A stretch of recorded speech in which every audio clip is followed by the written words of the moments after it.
Today we're going to start off and talk about some basic understandings. What are some of the things that you're going to need to know as you get into this business, especially when dealing with owner financing? Owner financing being one of my favorite strategies, and so I'm going to focus a little bit more on that side of things today on this video, but you can watch other videos to learn more about some of the other strategies of wholesaling and fix and flipping and all that kind of good stuff. But let's kind of get into that. So let's start off with what is owner financing? What is owner financing at its core? What's happening? Well, at its core, all that happens on owner financing is that instead of the buyer paying Wells Fargo every month, they pay the seller. So what's going to happen is the buyer's going to get the deed to the property, but they're not going to pay Wells Fargo. They're just going to pay the seller, whoever that is. That seller might be you. That seller might be your seller, right? Buyer-seller financing can take many shapes, right? You can use seller financing to purchase a property by having your seller finance it to you, or you can use seller financing to finance it to your end buyer, right? So there's a lot going into the owner financing sides with different strategies, but at its core, it's just, hey, instead of paying a bank, you're paying a person. So let's talk about what I refer to as the owner financing tree. We've got many different strategies in owner financing, one of which is going to be the wraparound mortgage.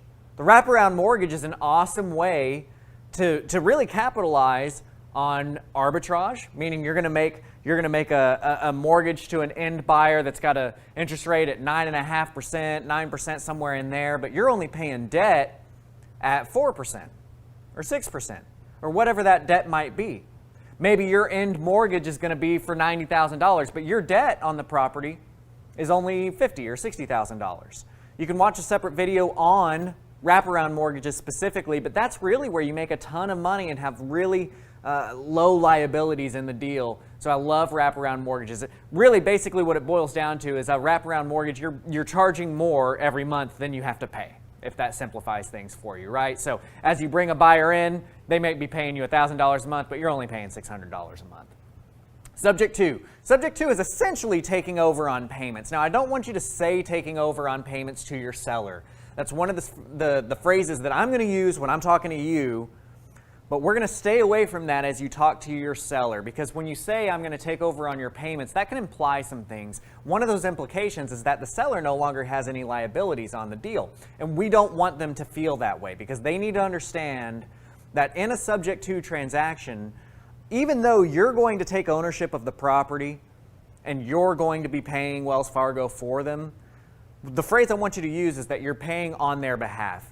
You're paying on their behalf. Their name stays on the mortgage, okay? So subject to means you become the owner of the house, their name stays on the mortgage, but you're going to keep making those payments on their behalf. That's what allows you to turn around and do something like a wraparound mortgage, right? And it allows you to buy a lot of houses because you're not having to put the cash up for those things. You're able to just take over on people's payments over and over and over again. You can buy 10 houses a month that way and not ever have to face a banker and get approved and show them your taxes and all that kind of stuff. So subject to is just an awesome way to purchase property. Subject to is going to be a great thing to have in recessions. Subject to is one of those excellent strategies that you want in your back pocket whenever the values of property start going down or are in a slump. Because what's happened is up to that point, people have been buying properties, and they're at these inflated prices, right? Well, when the inflation goes away, when the prices come down, they may be underwater, they may be at water, they may not have much equity. And subject to allows you to buy houses that don't have much equity and turn a lot of money on them. Keep watching this video series so that you can learn more about subject to, how to really turn that into the cash flow that you're looking to get. But subject to is just an awesome strategy for those kinds of things to have, again, in your tool belt.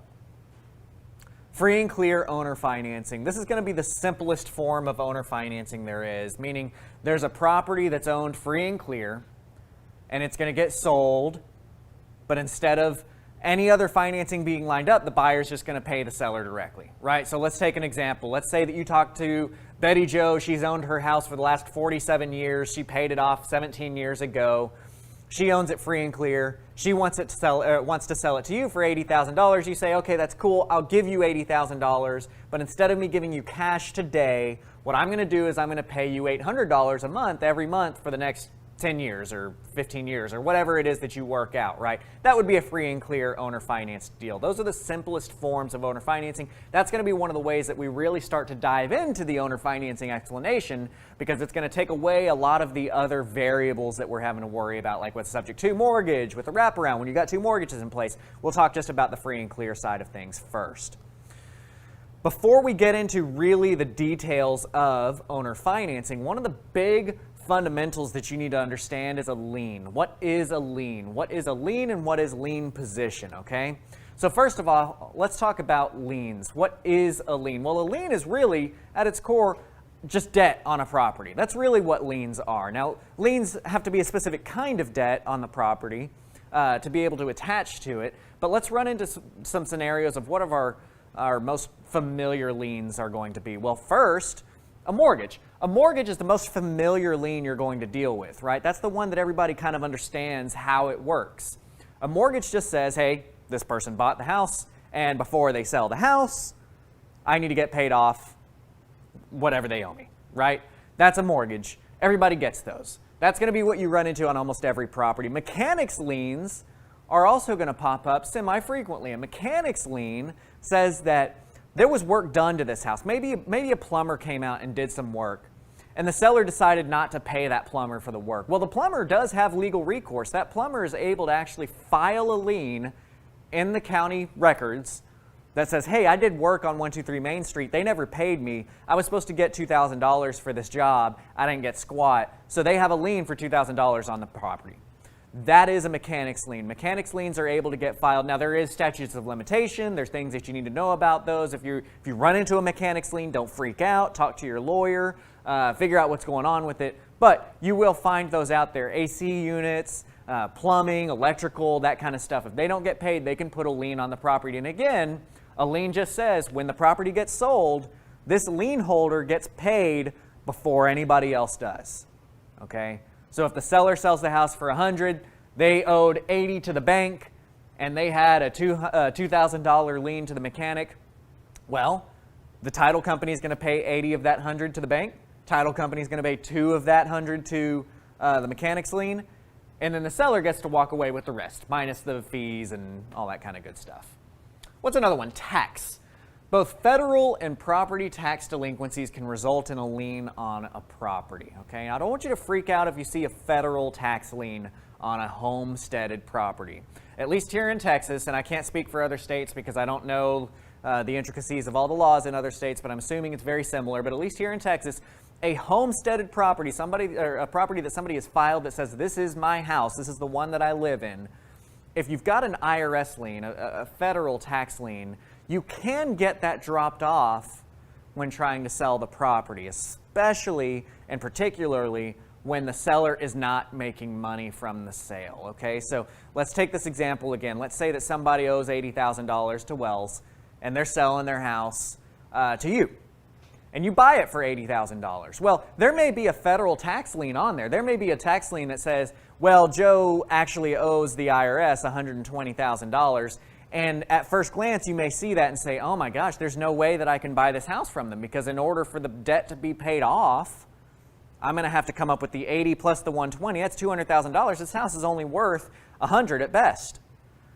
So a lot of investors, they back away and they say, I'm done. I'm not going to touch that deal because I can't touch that deal. I can't come up with $200,000 to satisfy the liens that are on this property.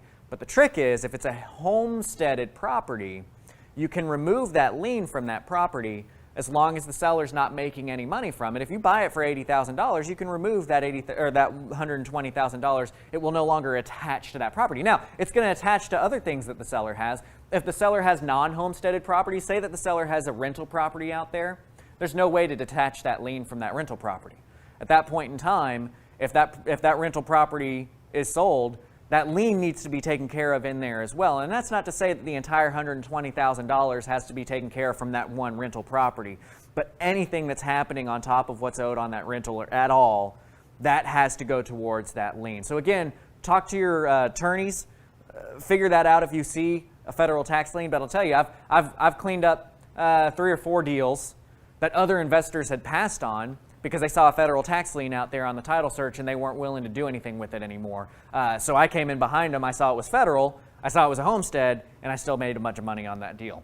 Appreciate you checking out that clip. If you want to see hundreds of hours of content just like that, covering topics like subject to, wholesaling, pre-foreclosure, the ins and outs of all of the different aspects that you need as a real estate investor to perform in this business, the information that you need to take your business to the next level, check out Propelio.com's Academy, content that is available absolutely at no cost to you, step by step, no upsells, true content that'll help you perform in this business.